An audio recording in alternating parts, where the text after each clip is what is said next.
Sebelah kanan saya sudah hadir tokoh paling ngegas, tokoh yang paling kontroversial, tapi sebenarnya paling masuk akal. Cuma kadang masuk akalnya itu bisa dari terlambat sama rakyat Indonesia.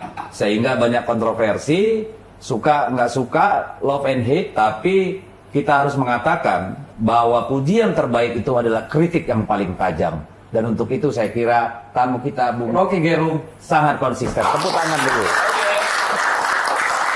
Ini sudah diundang di kanal yang akan membakar lebih, membakar pikiran maksudnya. Yes, ya cocok karena sekarang ini di zaman media sosial ini kan semua orang bisa menjadi pembuat berita, bisa menjadi redaktur sendiri, bisa juga jadi rakyat biasa yang penuh dengan kesederhanaan dalam pemikiran. Tapi intinya kita butuh mereka-mereka bersuara tentang sesuatu yang fundamental, filosofis, dan berdampak bagi semua orang. Bung Rocky, Yap.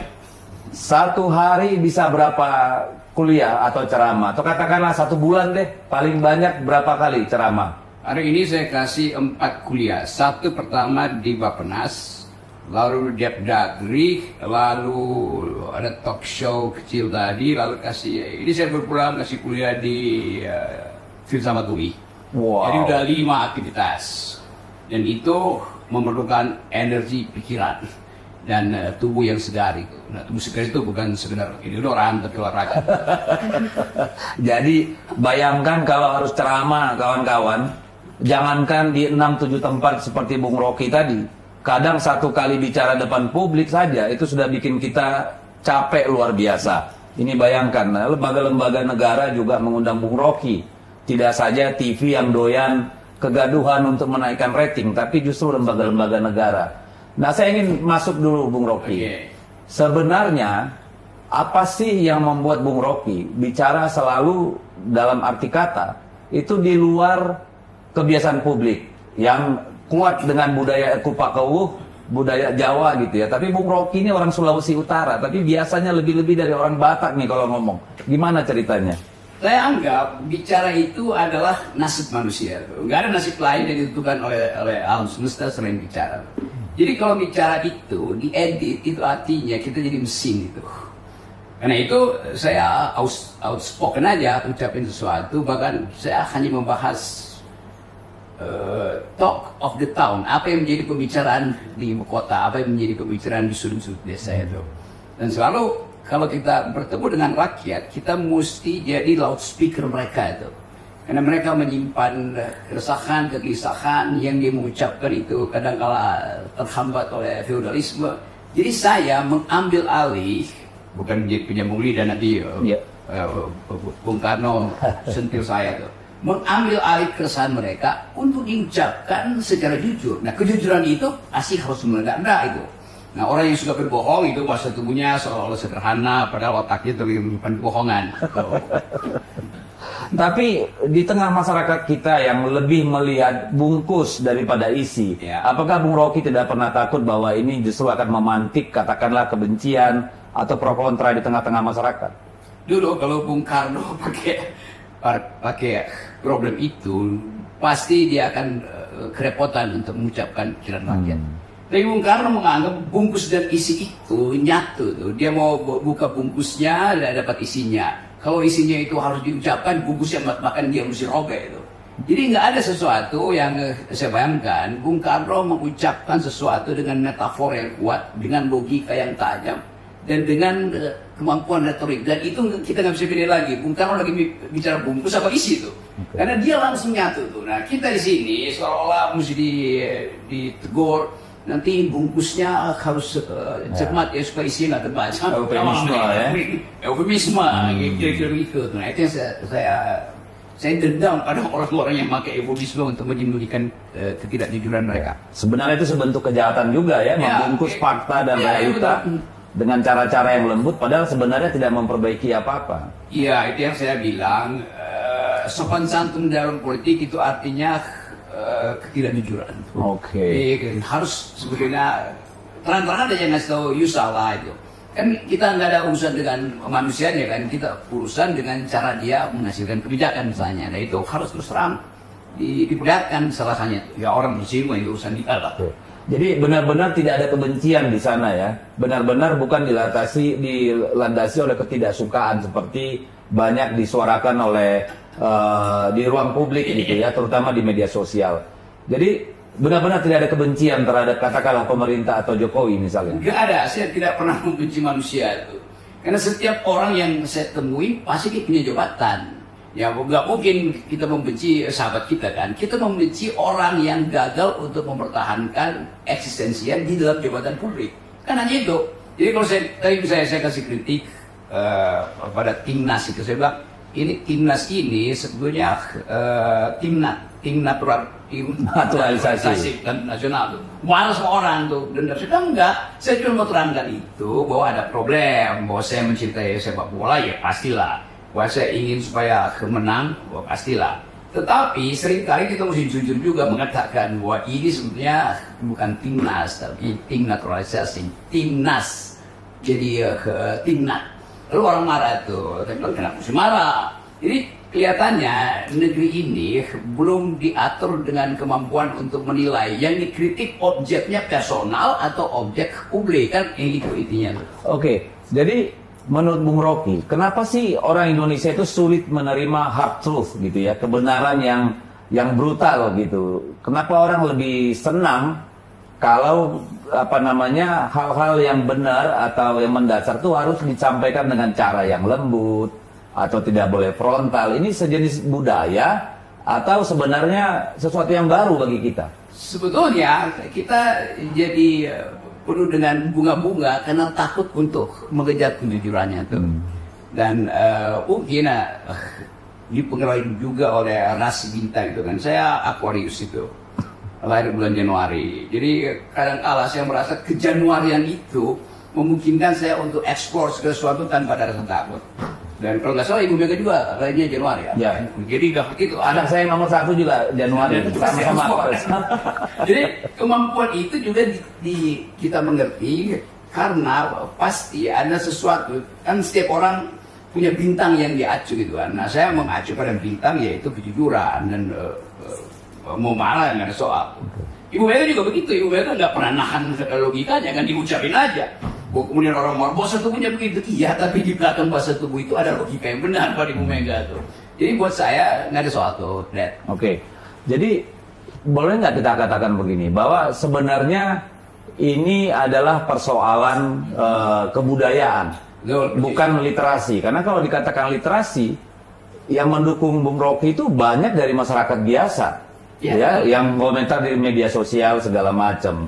Sementara di kalangan menengahnya ini justru yang banyak tidak nyaman gitu. Ini menjelaskan apa sebenarnya? Itu seolah-olah mau disinopsiskan bahwa Indonesia itu sopan santun. Iya, sopan santun itu kan bahasa tubuh. Tetapi dalam percakapan, apalagi percakapan publik, nggak boleh ada sopan santun. Coba lihat pendiri bangsa ini. Haji Agus Salim itu sopan di mana dia kalau meledek orang. Sultan Syahrir berdebat nggak tanggung-tanggung. Siapa lagi yang belakangan Pak Rosyan Anwar itu kalau ngeledek itu habis-habisan gitu kan. Jadi buat saya sesuatu yang harus diucapkan aja kan. Bahwa itu kemudian menimbulkan kegembiraan atau menimbulkan kesedihan ya urusan emosi masing-masing lah. Tapi kita tidak boleh mengedit sesuatu yang kita anggap lurus sehingga dia akhirnya diterima sebagai bengkok. Karena mesti pakai tadi itu culture matters itu kan. Jadi culture matters itu ya buat keluarga OPP, buat perusahaan publik nggak boleh ada culture matter. Oke, jadi memang ada kecenderungan self censorship juga akhirnya belakangan ini ya. Pada akhirnya begitu, yang takut pada self censorship pasti di dalam dirinya ada kejahatan kecil yang Oke. Baik, coba kita merefresh dulu. Kalau menurut Bung Rocky, dibandingkan semua presiden yang lain, Pak Jokowi ini dibandingkan 6 presiden kita yang lain, sebenarnya hal yang paling positif yang bisa kita katakan sebagai legacy dari kepemimpinan ya, bukan proyek atau ini, tapi dari sosok kepemimpinan seorang Pak Jokowi itu apa sih Bung Rocky? Dari awal saya curigai Pak Jokowi itu mengidap semacam apa namanya itu, literally inconsistent itu. Jadi saya duga dari awal bahasa tubuh beliau itu good to be true gitu. Tapi pada waktu itu mungkin saya salah. Tapi saya dapat semacam sense, karena sering ketemu dengan mahasiswa, dengan politisi. ya ada sesuatu yang under capacity tetapi harus diucapkan dengan di backup oleh pencitraan. Jadi begitu pencitraan pertama muncul, waktu dibocorin kamera-kamera itu saya udah oke, ini berbahaya nih, karena pasti Pak Jokowi akan dikendalikan oleh lingkungan dia yang ingin ada kamera terus di situ. Akibatnya Pak Jokowi terjebak di dalam keinginan untuk melihat kamera kan. Itu yang kemudian diteruskan sampai kasus terakhir dibuat seolah-olah itu doorstop, padahal sebetulnya itu mainan dari humas istana juga. Itu juga berbahaya buat bangsa ini. Kita nggak pernah lihat Bu Mega berpura-pura depan kamera tuh. Kita nggak pernah lihat apalagi Bung Karno itu. Dia doyan ada kamera karena dia tahu dia akan memperalat kamera itu. Ibu Mega juga begitu tuh. Tapi Pak Jokowi diperalat oleh kamera. Itu bahayanya atau paradoksnya situ. Oke, tapi itu kan kecenderungan negatif ya. Tapi kalau yang positif, yang menurut Pak Jokowi, Pak Bung Rocky bisa menjadi legasinya Jokowi apa ya kira-kira? Oke, ini pertanyaan ke 1217 dan saya nggak dapat. 1200 loh, 17. Saya nggak dapat tuh. Karena ya tapi kan kita dalilkan mengevaluasi Pak Jokowi berdasarkan apa dia janjikan itu. Semua dia janjikan tidak terjadi. Jadi kalau dibilang ya IKN kan nggak pernah dijanjikan itu. Oke. Yang dia janjikan bahkan itu yang tidak dilakukan. Jadi saya mau konsisten di situ aja. Sekali lagi sekedar mengevaluasi bahwa Pak Jokowi itu berbohong berkali-kali sebetulnya. Nah kita tahu bahwa dalam politik ada yang semacam ya diplomasi kecilan, tapi kan nggak mungkin berlanjut kan. Kan PDIP mengenal dari awal atau watak Pak Jokowi sebagai pengasuh itu. Tetapi Jokowi nggak ngerti bahwa dia diasuh oleh PDIP untuk diamankan. Makin lama dia merasa dia bisa amanin diri sendiri ya tuh. Karena itu dia mau rampok pengamannya, yang ngaco yang di situ kan. Itu gak gilanya di situ tuh cara berpikir Pak Jokowi itu. Oke, kalau menurut Bung Rocky, apakah katakanlah tadi persepsi tentang Pak Jokowi seperti Bung Rocky tadi, itu memang sesuatu yang sudah built-in di dia, atau beliau mengalami transformasi sebenarnya? Karena kan dulu Jokowi itu kan kuat sekali dengan aroma kerakyatan nih dalam tanda kutip. Jadi dan kemudian itu yang dicoba terus dibangun oleh beliau kan. Nah, apakah Jokowi yang kita kenal hari ini itu hasil transformasi atau memang built-innya seperti itu? Saya mau kerasin sih. Oke. Waktu Pak Jokowi pertama kali mau jadi presiden, saya ketemu dengan teman-teman yang sekarang ada di KSP, ada di salah satu situ, yang juga anak-anak UI itu. Satu waktu kita lagi ngobrol di kampus saya di Depok itu, ada kafe kecil namanya The Next Door. Itu suka masih di situ kan.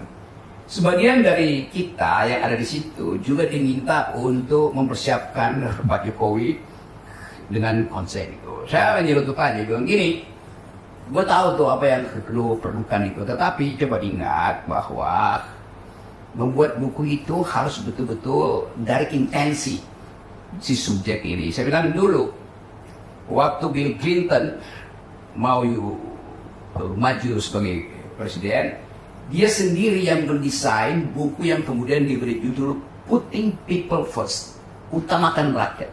Di situ dia dalilkan dari soal bagaimana social safety net mesti dipersiapkan kalau terjadi krisis ekonomi di dunia ketiga. Bagaimana relasi baru antara Barat dan Islam di Timur Tengah itu. Bagaimana mempromosikan hak asasi manusia supaya lembaga-lembaga di Asia termasuk Indonesia itu dapat grant dari pajak orang Amerika. Jadi kita tahu jalan pikirannya tuh. Yang kedua, saya kasih tahu juga pada teman-teman itu yang sedang mempersiapkan buku yang kemudian jadi nawacita itu dan revolusi mental, bahwa ini tradisi Partai Demokrat, itu Demokrat. Lalu Obama menulis buku judulnya The Audacity of Hope itu, apa namanya, keberanian untuk punya harapan itu. Jadi kelihatannya Obama memproyeksikan diri dia sebagai orang yang memungkinkan harapan masyarakat Amerika yang multikultural itu ditumbuhkan ulang melalui posisi dia yang adalah basisnya adalah African American. Jadi semua konsep itu ada di situ. Saya juga sebutkan bahwa kalau Pak Jokowi bisa ambil tema yang kira-kira radikal seperti yang diucapkan oleh Martin Luther King di bulan Agustus 1963, I have dream, so someday we shall overcome. Kan semua itu saya bayangkan Bung Karno mampu untuk mengimajinasikan retorika semacam itu kan.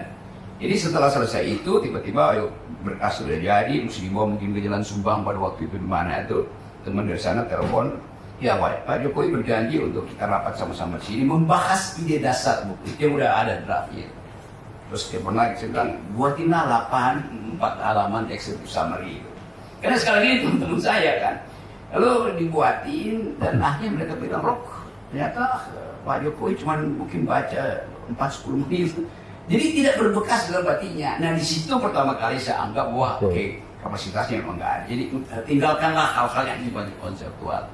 Tapi setelah itu saya masih ketemu dengan semacam Romo Denny misalnya, teman baik saya tuh. Kan gini deh, hal-hal yang menyangkut pluralisme saya bantu itu, saya bikinin draftnya itu, serudupkan Pak Jokowi itu dibaca.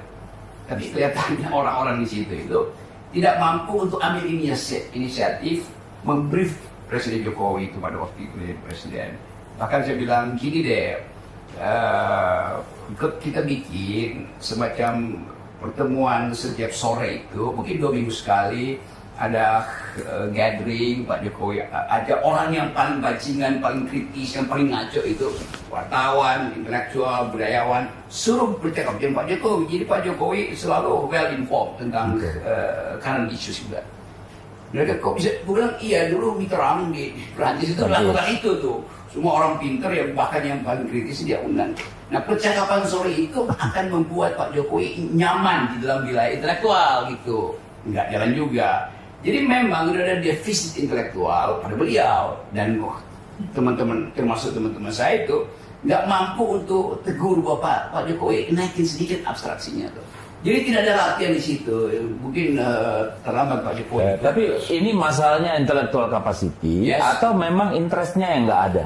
Ya dulu saya anggap bahwa intellectual capacity-nya itu udah, bukan kita bilang nggak mampu, tapi ya udah. Jadi terima aja itu fakta, intellectual capacity-nya nggak ada. Maka karena itu mesti di backup dengan semacam sugesti-sugesti supaya interestnya muncul. Ternyata nggak muncul juga tuh. Ya, mungkin nggak ada orang yang tega untuk kasih tahu kan Pak Jokowi ini salah nih gini. Dan karena itu tadi mungkin ada feudalisme tuh, rasa ya Pak Jokowi kasih semacam aura supaya jangan mendekat karena pakai bahasa Jawa, lu semua merasa oke, ini raja yang ada di depan. Oh memang dia jadi raja. Tapi kalau saya ingat-ingat ya, Pak Jokowi itu kan memang kuat sekali dengan katakanlah tanda kutip atribut-atribut kerakyatan, atribut-atribut rakyat. Kita ingat waktu baru-baru Pak Jokowi muncul ke publik kan selalu muncul dengan kesederhanaan, dengan sepatu seharga 50.000, 70.000, baju yang murah, segala macem gitu ya, makan yang juga secukupnya gitu. Tapi yang saya mau tanyakan sama Bung Rocky, apakah itu nggak genuine? Ataukah itu sesuatu yang apa namanya engineered gitu atau direkayasa? Ya itu yang disebut dimanufaktur konsensus bahwa Jokowi adalah orang yang sederhana. Saya buka sedikit rahasia lagi karena menjelang pergantian kekuasaan kita belajar juga dari cerita-cerita yang akhirnya terkumpul. Suatu waktu saya ada di Solo tuh, diminta ngajar di UNS.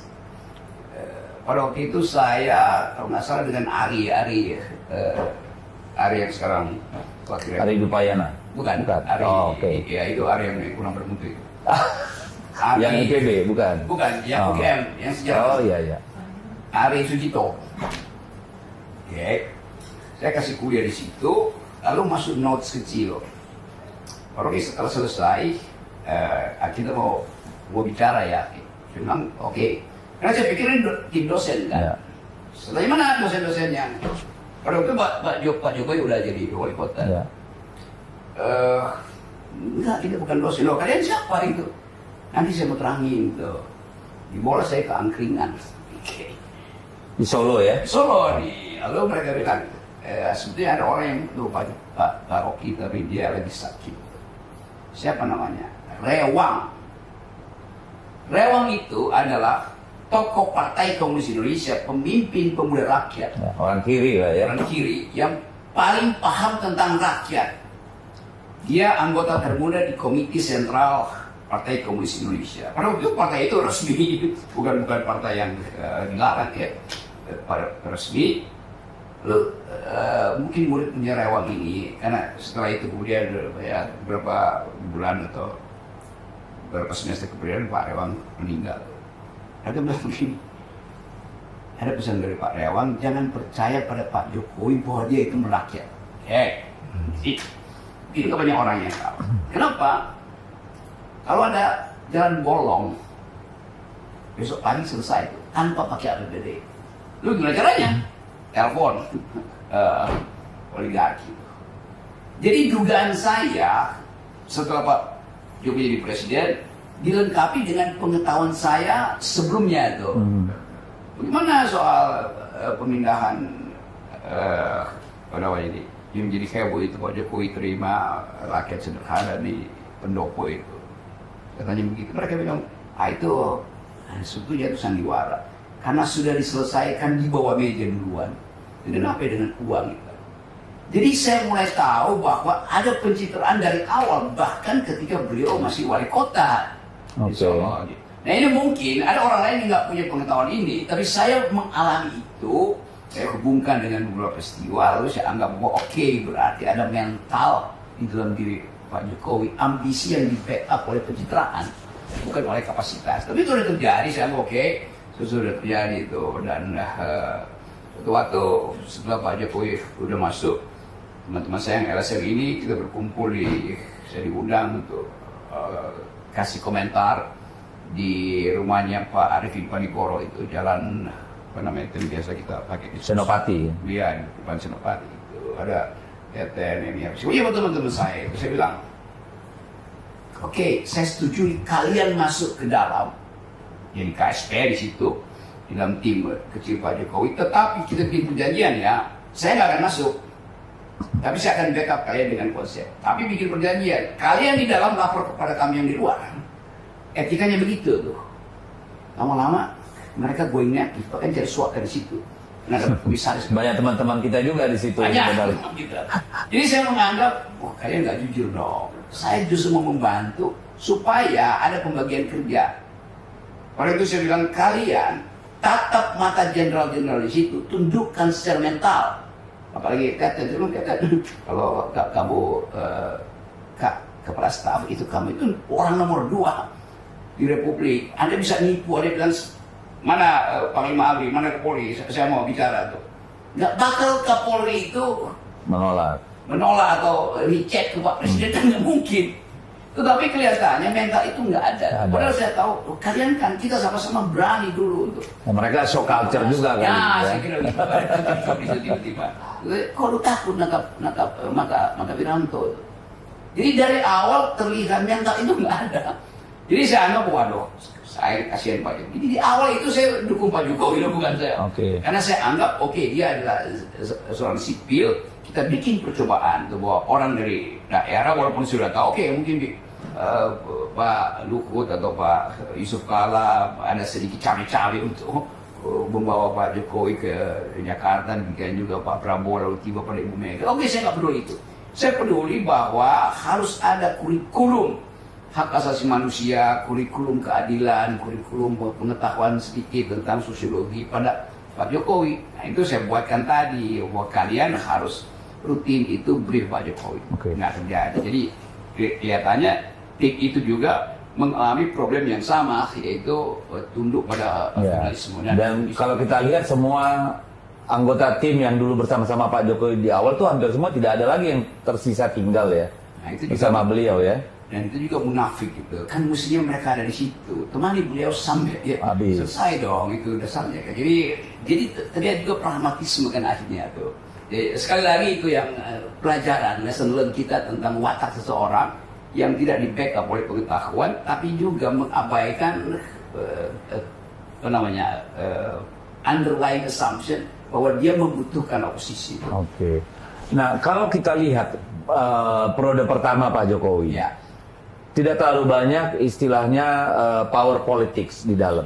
Ya, padahal waktu itu kan bisa dikatakan PD Perjuangan dan Pak Jokowi itu secara politik tidak kuat. Ya.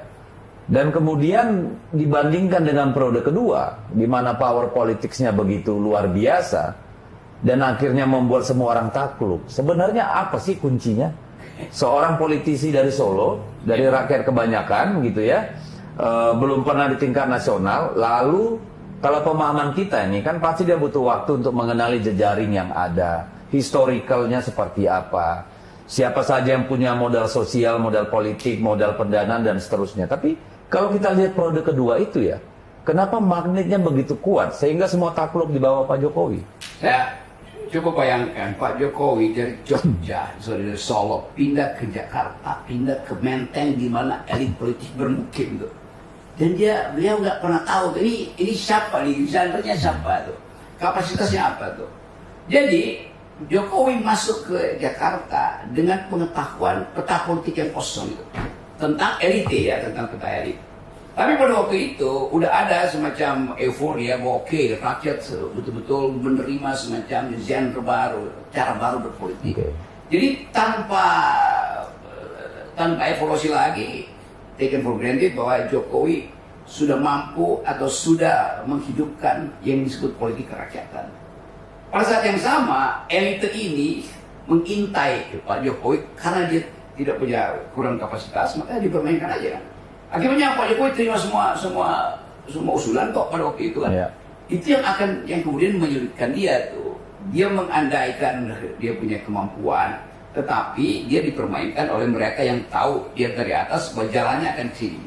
Tapi kemudian berkembang karena udah 5 tahun di periode kedua, Pak Jokowi udah tahu tentang yang kita sebut psikologi politik manusia tuh. Jadi Pak Jokowi tahu, you pasti mau ini, you pasti mau ini. Jadi dia belajar dari pengalaman manage harapan para elit ini, kepentingannya. Betul. Jadi setiap orang itu yang udah bertahun-tahun ada di dalam kegiatan dia persiapa. Seorang montir itu nggak perlu belajar di ITB untuk paham tentang mesin, karena tiap hari dia ikut itu kan. Jadi Pak Jokowi juga akhirnya mengerti bahwa mesin politik dia itu wataknya begini, si A begini, si B begini. Jadi akhirnya Jokowi belajar, oke, saya bisa kendalikan kan.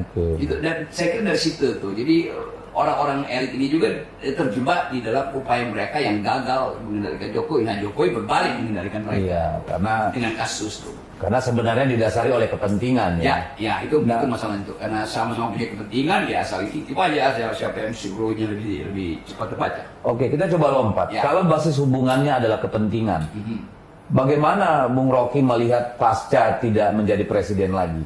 Apakah dalam situasi seperti apa Pak Jokowi akan berada? Apakah tetap menjadi magnet atau rujukan atau ditinggalkan atau seperti apa sih kalau dengan situasi seperti sekarang? Oh, sekarang saya lihat bahwa ya masyarakat akhirnya masuk di dalam semacam dugaan bahwa memang Pak Jokowi tidak tepat, tapi nggak mau diucapkan itu. Sosial media kemudian mulai menghantam. Bayangkan misalnya soal Gibran, Kaskus itu, Fufu itu udah 2 minggu. Ya, saya perkirakan 2 minggu dia on top of the news itu kan.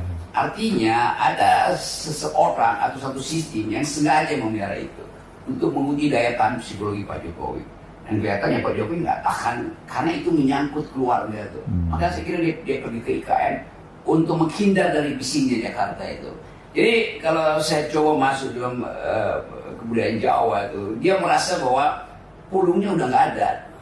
Wah, cakran ini aja udah sarunya yang muncul ya. Ya. Tapi dia merasa dia masih bertahan itu kan. Nah, ini ketegangan ini yang mungkin beliau ada di IKN lalu mulai memikirkan tuh dalam kesendirian dia akhirnya mulai menduga bahwa oke, ada yang salah, tapi udah terlambat. Itu masalahnya kan. Nah, itu saya lihat Pak Jokowi mulai minta maaf. Tapi ya minta maaf itu juga itu nggak genuine itu menurut Bung Rocky. Nggak genuine itu, karena Pak Jokowi mesti datang mengatakan bahwa anak-anak saya itu memang salah didik oleh saya. Itu lebih genuine. Orang Indonesia kan bilang oke, Anda tahu apa. Tapi gimana mau dikatakan salah didik? Satu jadi wakil presiden, satu jadi ketua umum partai, satu istri wali kota, sebentar lagi gubernur. Iya, dia bilang bahwa kalau dari ukuran biasa kan harusnya berhasil itu. Dia berhasil tentunya. Tapi kan dia sebetulnya bahkan powernya masih ada, udah post power. Oh gitu ya. Jadi mental Pak Jokowi itu tiba-tiba layu kan. Jadi kita lihat di lapangan bola kemarin itu ada sensasi buruk pada Pak Jokowi. Tapi mungkin dia nggak peduli lagi, dia merasa pokoknya mesti ada kamera itu kan. Jadi ketagihan kamera itu soalnya dan itu kan bahaya orang yang ketagihan kamera. Begitu baterainya ilusi ya. Iya, ilusinya dia ungkapkan terus. Sekarang dia pergi ke IKN yang ngapain IKN? Dan mungkin dukunnya bilang pergi ke IKN dulu kan. Saya sebut kata dukun itu karena jadi talk of the town soal perdukunan desa. Oke, jadi coba menurut Bung Rocky nih, 20 tahun lagi, 25 tahun lagi, Oke, masyarakat nih terus Bung Rocky nanti dia yang simpulkan nanti dia Menurut Bung Rocky, 20-25 tahun lagi, rakyat Indonesia itu akan mengingat Jokowi sebagai tokoh yang seperti apa kira-kira? Orang tetap akan ingat Pak Jokowi itu karena ada semacam memori kolektif bangsa ini yang pernah merasa ada seseorang yang dengan sangat sederhana menyapa rakyat, ada seorang dengan sangat tulus. Tetapi karena ada sosial media, semua itu akan diingatkan orang. Begitu ada orang yang generasi 20 tahun lagi yang masih FOMO, dan FOMO-nya itu justru pada isu-isu hari ini akan mengatakan bahwa iya memang betul, tetapi kan sudah dibantah oleh Dedi dan Rocky di top the top tuh kan. Jadi semua ini kan akan mengingatkan, tapi tetap memori itu ada kan. Tetap aja ada orang yang merasa tersentuh, dikasih baju oleh Pak Jokowi, dikasih hadiah kan. Itu akan melekat. Saya punya pengalaman buruk tuh suatu. Saya hanya satu kali mendampingi Pak Jokowi, kebetulan datang ke dapil saya itu. Jadi kita ke pasar, lalu di pasar mulai itu bagi-bagi kaos. Saya lihat kan, saya ambil dari pas pampres, saya bagi satu-satu gitu. Terus tiba-tiba dari belakang saya Pak Jokowi kan lempar-lempar gitu. Saya ngelihat, saya kaget. Akhirnya saya tinggal tuh, saya nggak ikut sampai akhir bagi, karena saya nggak tega gitu. Tapi rakyat tuh bahagia loh, berebutan sampai saling injak-injak tuh hanya untuk dapat baju dari Pak Jokowi. Iya, karena tetap mereka nggak peduli itu. Dia anggap bahwa ini orang panutan. Jadi apapun yang dilakukan itu diterima aja. Diterima buat saja. Kita yang rasional menganggap ya datang dong kasih itu. Tapi itu kan dianggap budaya barat gitu kan. Bagi rakyat itu kebanyakan nggak penting. Yang penting fantasi mereka tentang seseorang itu ada di depan mata mereka tuh. Dan bahkan lempar pak itu gitu. Jadi bisa dibilang dia dianggap rakyat di bawah itu memang seperti Ratu Adil gitu ya, orang yang dinantikan. Oh ya itu, Pak Jokowi betul-betul dapat grammar itu tuh, karena itu diulang terus kan. Nah kesalahan Pak Jokowi yang begitu nggak boleh diulang-ulang, karena orang akan bikin perbandingan tuh. Lama-lama Pak Jokowi terus-menerus masih lempar-lempar, orang ini nggak sopan dong. Jadi ya karena sangat beda ketika Pak Jokowi melempar-lempar itu diglorifikasi dan masyarakat suka. Tapi ketika itu dilakukan oleh Pak Prabowo, kalau saya nggak salah, dari mobil, itu dibully habis-habisan. Kenapa bisa berbeda? Pada waktu itu, Jokowi punya kesempatan untuk menghasilkan relasi dengan rakyat. Pak Prabowo tidak punya kemampuan itu tuh. Karena Pak Prabowo kan tetap, gaya komandonya masih ada. Jokowi betul-betul larut dengan rakyat. Jadi Pak Jokowi hadir di dalam kerumunan. Pak Prabowo hadir ditonton oleh kerumunan, itu beda itu dua hal. Jadi tidak cair kimianya. Oke, jadi kalau kita melihat nih situasi yang sekarang seperti yang sudah kita punya, menurut Bung Rocky sebenarnya ada nggak sih alternatif lain yang bisa dipilih Jokowi supaya kondisi politik tidak seperti hari ini? Di manakah sih titik berangkatnya kemarin persimpangannya Pak Jokowi itu? Apakah ketika mendukung atau tidak Ganjar, atau ketika dia sudah dilantik sebagai presiden kedua untuk periode kedua, atau di mana sih? Kalau misalnya sekarang kita di titik A, jika pada satu ketika dulu Pak Jokowi mengambil jalan yang berbeda, sejarah juga akan berbeda. Dan pada waktu itu perut Pak Jokowi itu lebih dominan daripada hatinya tuh. Jadi ada semacam ketagihan kekuasaan. Dan ingin cepat-cepat dapat afirmasi. Candu ya, kekuasaan memang candu. Dan ingin dapat afirmasi itu. Kan sebetulnya kan kalau kita bikin komparasi, Pak Jokowi mungkin melihat bahwa kalau dia sudah selesai, nanti apa peralatan dia dibandingkan dengan SBY yang punya partai, dibandingkan ibu punya partai itu.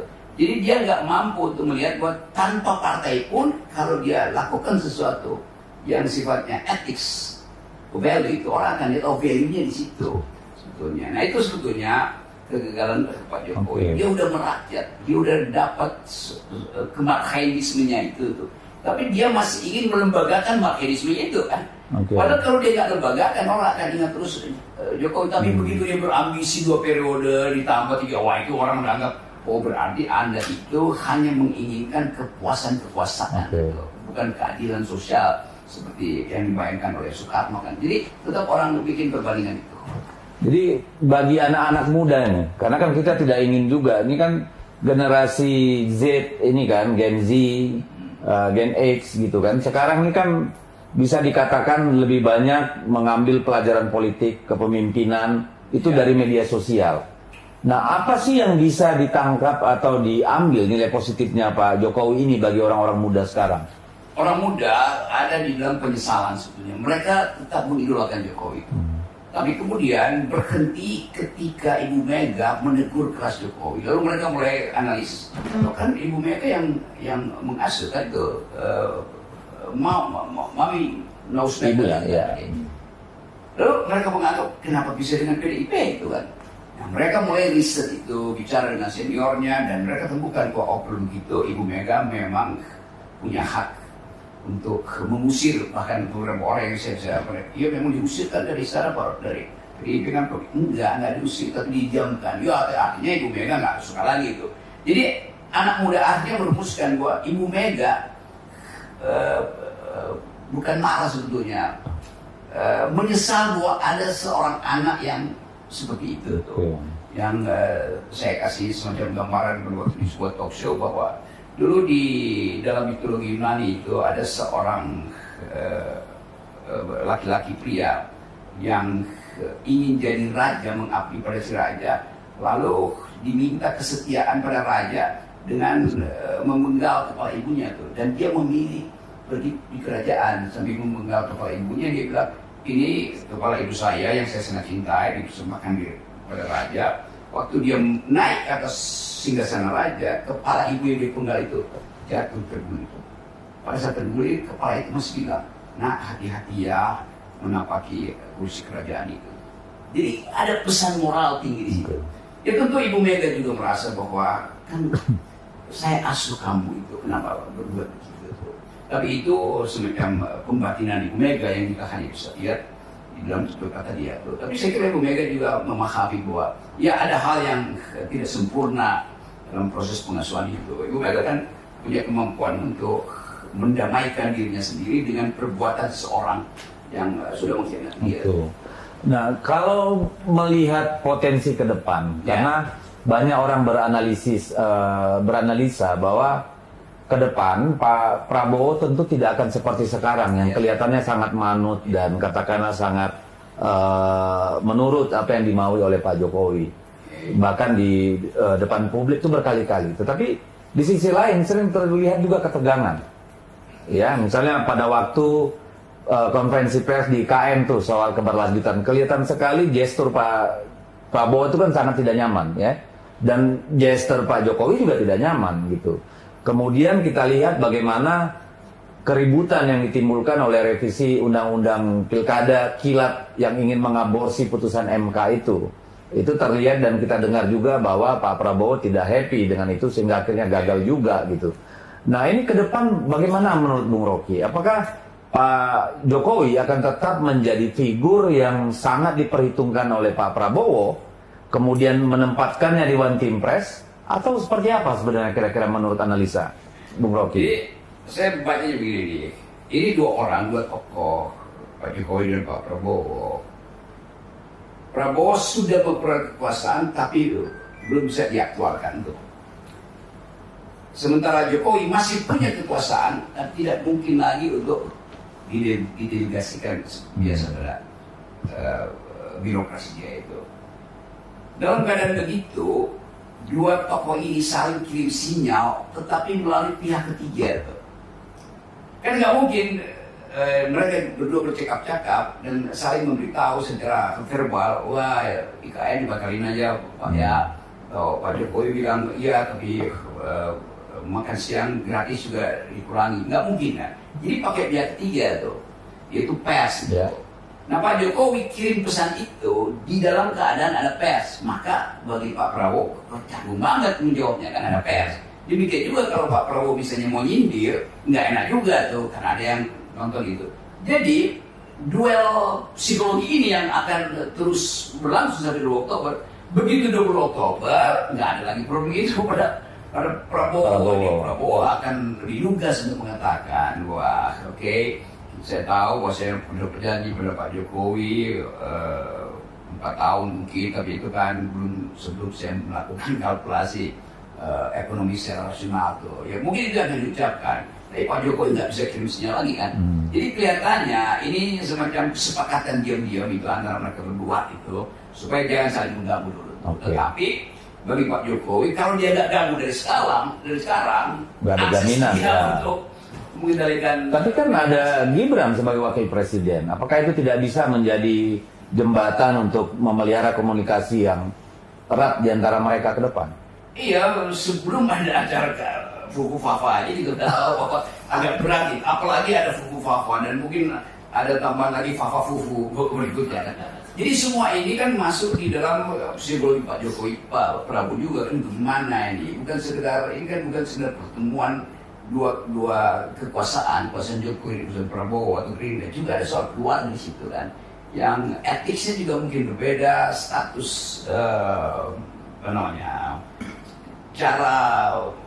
cara berbahasa berbeda, bahasa tubuh berbeda antara Gibran dan keluarganya Pak Prabowo. Kan itu juga dipertimbangkan tuh. Nah, saya membaca bahwa Prabowo bilang melalui Dasko, nggak ada masalah tuh dengan Fuku Fafa tuh. Artinya memang ada masalah. Oh gitu ya, kebalikannya ya. Pastilah kan nggak mungkin ini memang dipermasalahkan. Jadi upaya untuk menahan nggak bisa lagi itu, sehingga kan defensif ya biasa aja. Jadi betul, jadi defense mechanism itu menunjukkan bahwa ada masalah sebenarnya. Kita hanya bisa lihat geser itu, tetapi saya pastikan bahwa dari segi kapasitas pembiayaan pasti ketika itu akan dibatalkan. Untuk paling ya oke, karena Pak Jokowi masih ada ya dikasihlah porsi yang kira-kira masuk akal sedikit bagi Pak Jokowi. Tapi setelah itu ya pasti tim ekonomi Pak Prabowo yang atas itu. Jadi sedikit banyak tentu masyarakat Indonesia sebagian besar banyak melihat bahwa Pak Jokowi ini kan bagaimanapun sudah melakukan banyak hal, sudah berbuat banyak hal. Katakan saja misalnya soal konektivitas, ya tentu berguna ke depan. Termasuk juga soal katakanlah BBM satu harga di Papua, yang walaupun sekarang lebih banyak dimainkan mafia kan itu ya. Tapi hal-hal itu tentu kan hal positif yang harus disimpan oleh rakyat Indonesia. Nah, menurut Bung Rocky, apakah setelah lengser nanti Pak Jokowi, dia masih harus terlibat atau ada di dalam daya gravitasi atau radar kekuasaan, atau justru mundur dan kemudian menjadi figur yang katakanlah tempat perujukan ketika bangsa ini ada masalah atau seperti itulah kira-kira. Apakah dia harus masukkan tim pres atau bikin kayak Pak SBY aja, bikin apa namanya SBY Center atau apa gitu ya? Ide untuk Pak Jokowi tidak ada kecuali dia ingin ada di situ melalui proksi Gibran, dan itu pasti akan dilakukan. Tetapi ada masalah sekarang tuh bahwa Pak Jokowi tidak mampu lagi untuk memberi sinyal bahwa dia bisa punya akses metafisik bahkan ke Prabowo tuh. Kan kultur Pak Prabowo pasti akan one man show gitu kan. Kita lihat jejak Pak Prabowo komandan terus segala macam. Kan nggak mungkin walaupun Pak Prabowo militer kemudian memilih jadi sipil dengan membuat partai, tapi ingatan dia tentang manajemen adalah militeristik. Kan itu dasarnya komen itu kan, dan nggak boleh ada centralized ya itu. Dan itu yang mungkin akan sedikit kesel karena ada Gibran yang lampan gitu kan. Lagi soal-soal yang menggunakan abstraksi itu nggak mungkin. Tapi secara chemistry atau katakanlah secara psikologis, Bung Rocky melihat Pak Prabowo dengan Pak Gibran ini minyak dengan air, atau sebenarnya ada ruang untuk dimana mereka bisa sinergi? Ya kalau minyak dengan air masih berguna dua-duanya kan. air buat mandi, minyak buat bikin pisang goreng gitu. Tapi ini semacam solar bekas yang ya tidak ada, yang sebetulnya tidak di situ kan dari awal. Tetapi dia terpaksa diambil oleh Pak Prabowo. Ada kebutuhan dari Pak Prabowo, ya. Kebutuhan itu kebutuhan kuantitatif, bukan kebutuhan kualitatif kan. Okay. Kebutuhan kuantitatif suara Pak Jokowi betul-betul masih punya ada akses pada konstituennya, maka dipindahkan ke situ kan. Okay. Tapi mau diapain kalau dia solar yang ya solar itu solar bekas dipakai buat apa ya? Buat bersih-bersih aja kan. Jadi saya tetap lihat itu. Tanpa saya harus minta maaf karena kelihatannya Pak Prabowo juga mulai memikirkan sebagai seorang patriot yang harus bertanggung jawab, dia mesti asuh Gibran pada akhirnya kan. Karena itu menunjukkan bahwa kejujuran Pak Prabowo, oke, dia lemah tapi saya komandan, saya akan asuh dia. Nah masalahnya publik akan ganggu terus, itu soalnya. Ya, seringkali di media sosial kalau ada postingan yang terkait Bung Rocky itu selalu saya lihat nih banyak orang robot, buzzer juga nanya, gunanya Rocky untuk Republik ini apa sih? Gitu ya. Ini kenapa bisa ada pemikiran seperti ini? Kenapa publik selalu mempertentangkan antara yang mengkritik dengan yang dikritik itu harus setara? Jadi kalau Anda mengkritik presiden, maka Anda juga harus punya kualitas presiden. Ini kan aneh ya kalau menurut saya. Ini kenapa bisa ada kayak begini? Apakah itu alamiah atau by design? Saya menduga kalau kan ada tim saya juga kasih tahu, ya paling itu satu orang tapi mengulang-ulang pola kalimat yang sama tuh. Jadi kelihatannya itu mesin yang menjawab. Jadi buat saya ya pasti ada orang yang nyinyir kalau saya lagi nyinyir, ya dia berhak melakukan itu kan. Tapi buat saya kan orang suka bilang, ya guna lu apa gitu. Ya menegur orang yang tidak berguna, itu guna gue kan. Ya, siapa yang nggak berguna? Kalau saya bilang presiden, ya kan presiden berguna tuh.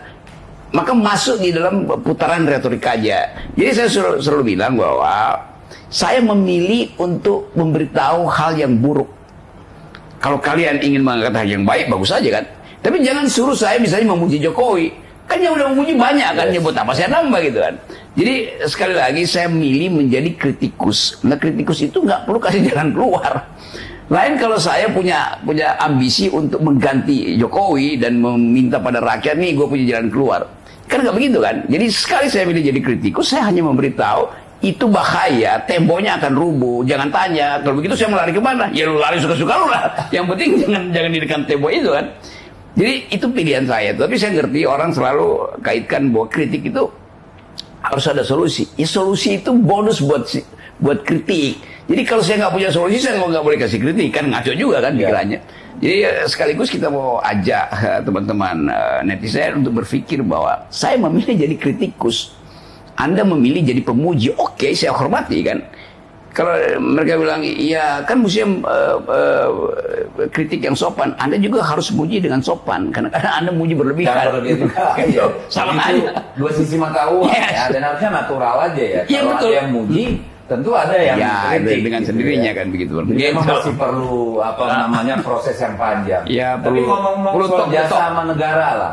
Saya kira dengan mengajar di lembaga-lembaga tinggi negara, bahkan semacam Lemhanas, kementerian, mahasiswa, tentu itu sudah jasa dong bagi peradaban negara ini ya. Tapi ada yang menarik.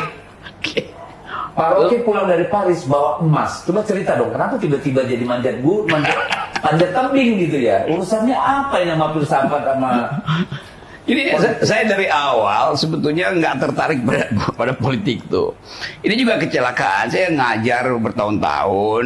Saya aktif di LBH, tapi LBH kan bukan lembaga politik, lembaga riset hak asasi manusia. Lalu tadi satu waktu orang minta saya kasih komentar tuh Pak Karni Ilyas waktu itu. Saya kasih komentar lalu jadi itu. Tapi saya selalu anggap bahwa yang saya ucapkan itu kan analisis tuh. Karena itu setelah saya mulai bosan ini mondar-mandir di talk show yang sebetulnya ya sama kayak Dedi itu. Saya udah istirahat 1 bulan. Ya, itu lama-lama bosan gitu kan. Oke, saya balik lagi naik gunung. Karena dari awal saya suka naik gunung tuh, bolak-balik ke Himalaya tuh, pergi ke Eropa nyari gunung es itu. Lalu saya diundang untuk membesarkan panjat tebing. Saya oke, kalau begitu. Dengan Mbak Yeni ya? Dengan Yeni Wahid di situ. Jadi oke, gue bantuin tuh. Jadi saya jadi senang di situ karena itu ya habitat saya kan. Dan tapi ini hobi aja atau sebenarnya cerminan dari inner thought nih? Kenapa manjat tebing? Apa yang bisa didefinisikan dari situ? Apa memang Bung Rocky suka sesuatu yang keras dan menantang sehingga kok tertarik panjat tebing gitu? Kan kalau kita ada di tebing itu atau di puncak bukit itu, kita tahu bagaimana gravitasi itu akan mempermainkan kita. Bagaimana angin itu akan kadang-kadang merasa ini angin manggil kita untuk terjun kan. Jadi sensasinya betul-betul semacam orgasme berkali-kali gitu. Secara batinnya, bahkan secara konseptual kita mau merasa ini format saya apa sebetulnya di dinding itu kan. Melekatkan tangan di situ, lalu tergores sedikit. Jadi ada kenikmatan untuk merasakan keadaan tragis. Kita sebut itu keadaan tragis. Jadi eksistensi kita juga diuji ketika real kita mengalami jebakan-jebakan. Kalau misalnya tiba-tiba suhu dari -6 langsung drop jadi -20 itu karena pengaruh angin, kan kita langsung merasa sensasinya tuh. Kalau lagi tersesat di hutan, tiba-tiba apelnya tinggal 1 dan kentang itu gimana caranya nih supaya bisa bertahan 3 hari. Tapi di satu sisi berarti Bung Rocky ini mirip sama Pak Jokowi juga kalau begitu. Sebagai cuma bedanya kalau Bung Rocky manjat tebing sama gunung, Pak Jokowi kan manjat tangga kekuasaan. Luar biasa. Nikmatnya beda tuh. Tangga kekuasaan itu mesti ada yang tepuk-tepukin. Oh gitu. Supaya makin kalau ini enggak ya. Kalau ada yang tepukin kita justru kesel tengah konsentrasi. Jadi oke, silakan Pak Jokowi terus manjat kekuasaan. Jadi itu bagian dari upaya untuk terus membuktikan bahwa diri relevan atau melarikan diri dari dunia nyata. Sebetulnya kadang-kadang melarikan diri itu. Karena merasa aduh ini udah pusing udah. Jadi setiap kali pusing ya siapa sih langsung naik gunung hiking gitu kan. Itu re-energizing ourselves gitu. Oke, ini yang sering juga ditanya oleh publik ini. Ini Pak Rocky ini cinta pada alam, naik gunung, ya manjat tebing. Apa nggak pernah Pak Rocky jatuh cinta sama perempuan, Pak Rocky? Apakah belum ketemu perempuan yang paling mendekati ideal yang bisa diraih gitu? Saya berkali-kali naik gunung dengan perempuan justru. Oh ya itu sering, itu kan beda ya. Tapi orang sih pengen membayangkan Pak Rocky yang selalu bicara filosofi, bicara tentang sesuatu yang fundamental. Ya fundamentalnya yang dipahami orang kan laki-laki, perempuan gitu ya. Apa belum ada perempuan yang bisa meluluhkan Pak Rocky atau bagaimana ini ceritanya? Iya, kalau saya lahir lebih awal, mungkin saya ada bersama Ibu Mega tuh. Berarti Ibu Mega adalah gambaran perempuan paling ideal menurut Pak Rocky. Iya, Ibu Mega itu cantiknya itu karena dia punya visi itu dasarnya tuh. Kayak itu kemarin ini serius yang saya cerita tuh, saya pergi ke Louvre itu, apa namanya tuh, museum terbesar di dunia di Paris itu. Iya, di depan Mona Lisa, lukisan dari Da Vinci itu. Lalu saya balik, orang tanya, kenapa lu terkesan dengan Mona Lisa itu? Gue bilang karena gue ada di Paris. Emang di Indonesia ada senyumnya melampaui Mona Lisa, itu Megawati. Tapi kalau saya, Bu Mega itu paling cantik bukan waktu tersenyum, kalau lagi marah, ketika membakar semangat. Yes, nah itu yang saya maksud tadi itu. Ada energi dari dia itu kan. Apa namanya, girl power itu, kekuatan dari seorang perempuan itu. Jadi buat saya pernah saya sebutkan dan orang marah itu, perempuan itu indah sebagai fiksi, tapi berbahaya sebagai fakta itu. Oh gitu ya, berbahaya, perempuan bahaya sebagai fakta. Waduh. Indah sebagai fiksi. Tetapi sekali lagi kan deal kita dengan yang kita sebut romance itu justru dia jadi absolut, intensinya jadi kuat kalau nggak ada yang nonton. Romance yang ditonton itu namanya sinetron. Oh gitu. Atau apa bukan karena Bung Rocky ini memang cintanya lebih platonik gitu. Jadi takut sesuatu yang real juga. Iya, cinta platonik itu dasar dari cinta yang memungkinkan kita mengevaluasi basis percintaan itu. Tapi saya ada dimensi cinta yang agape itu, cinta penyerahan. Kalau saya lagi di gunung itu pasti cinta saya itu agape itu. Oke Tuhan, silahkan deh. Kalau saya nggak berguna jatuh aja ke jurang tuh. Tapi ada juga cinta yang dasarnya erotik, pasti ada cinta itu. Jadi saya akan tunggu misalnya kapan momentum erotik itu muncul, kapan momentum platonik itu muncul, atau kapan momentum agape itu muncul tuh. Nah itu nanti akan kita bicarakan di sesi 2 dan 3. Oke, tapi sebagai orang yang sudah sangat dikenal lah di Indonesia, sering nggak ini terima WA atau bisikan dari kaum perempuan yang begitu tergerak sebagai seorang wanita kepada Bung Rocky?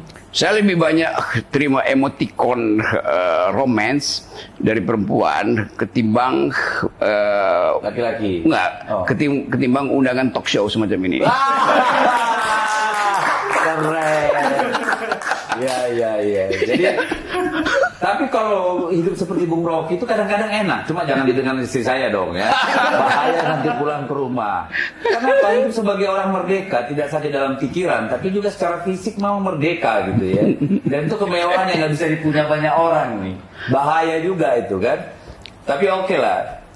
Saya mau, mungkin publik pengen tahu nih, ada nggak sih perempuan cinta pertama Bung Rocky? Nah ini loh, waktu SMA, SMP, kuliah atau kapan?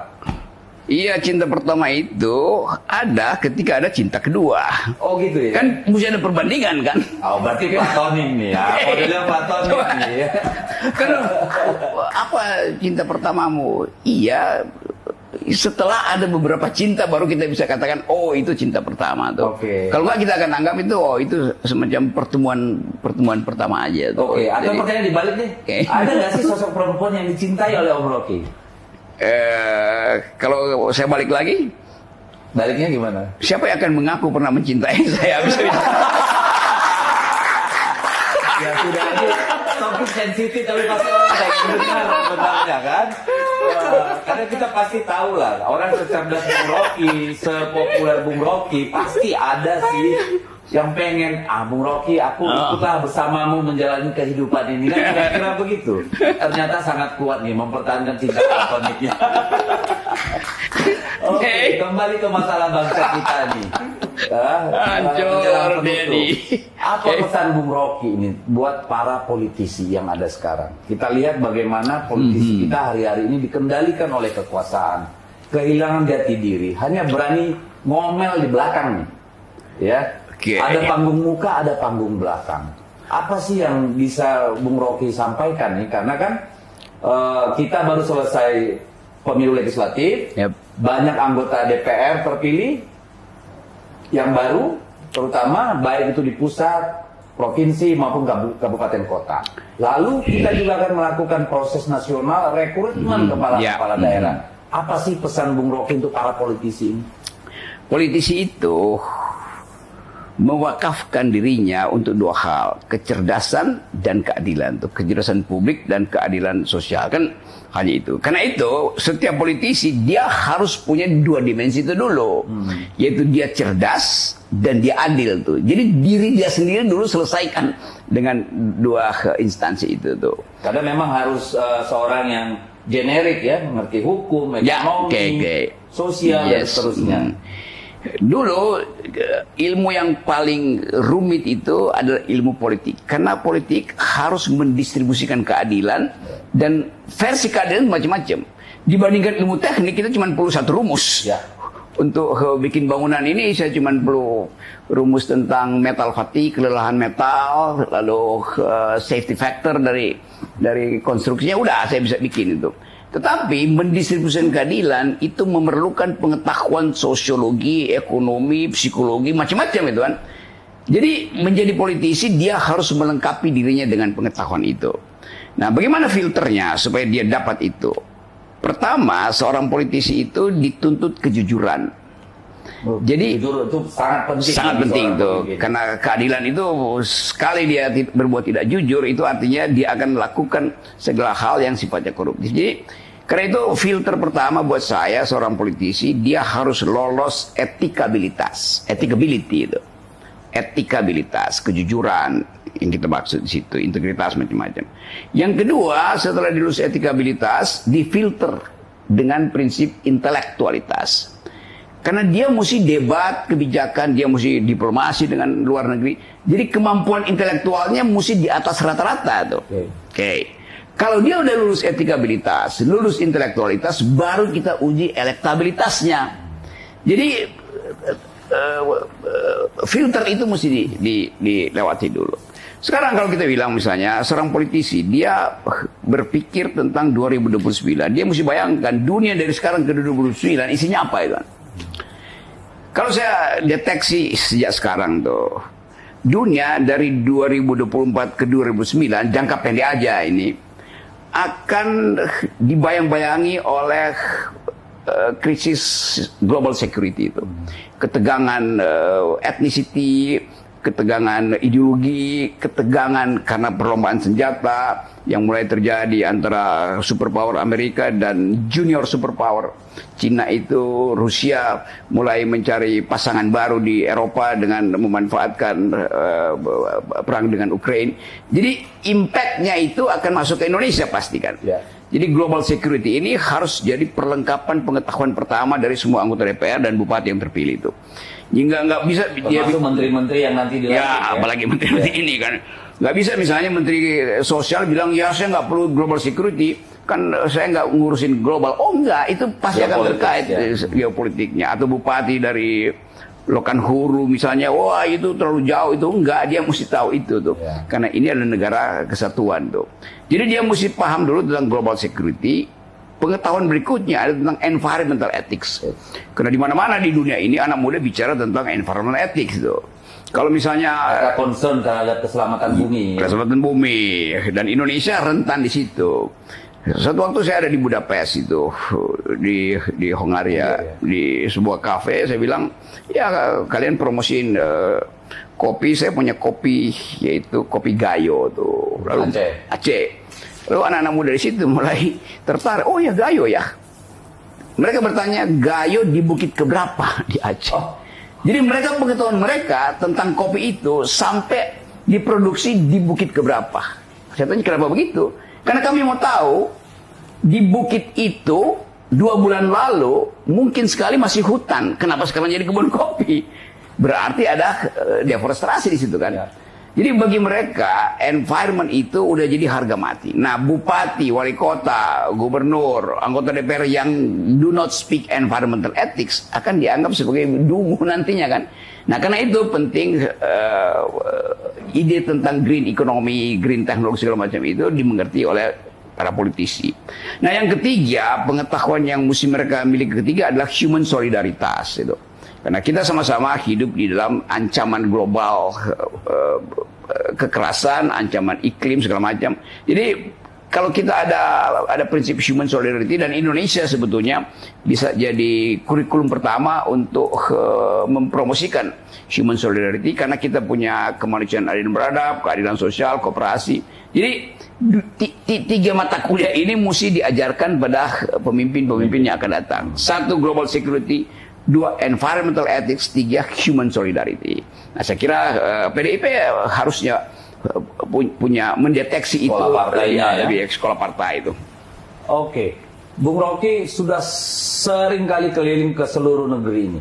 Ya. Kampus-kampus ketemu anak-anak muda yang masih kategori Gen Z. Sebenarnya kekhawatiran terbesar mereka apa sih? Kalau menurut Bung Rocky? Di awal saya menduga mereka peduli dengan Indonesia tuh. Karena bagi mereka itu masa depan mereka yang harus tentukan. Lama-lama saya mulai menduga atau menyaksikan ada semacam kecemasan mereka terhadap nasib negeri. Dalam keadaan kecemasan itu kita lihat data di sistem perbankan kita yang menunggak pinjaman online itu 50-70% adalah Gen Z atau the millennials ini kan. Jadi betul-betul real pada mereka kebutuhan ekonomi itu. Nah kalau pemerintah yang akan datang tidak bisa servis mereka, mereka akan jadi bagian yang pesimis terhadap masa depan. Padahal kita janjikan bonus demografi. Jadi mulailah membaca psikologi dari generasi ini. Yang kedua, mereka karena dilibatkan langsung di dalam fenomena-fenomena ketokohan, akhirnya mereka masuk di dalam paradoks yang disebut fear of missing out. Itu namanya FOMO itu. Fear of missing out itu. Jadi takut dia kehilangan panutan. Akibatnya tokoh-tokoh yang dan itu global sebenarnya. Global.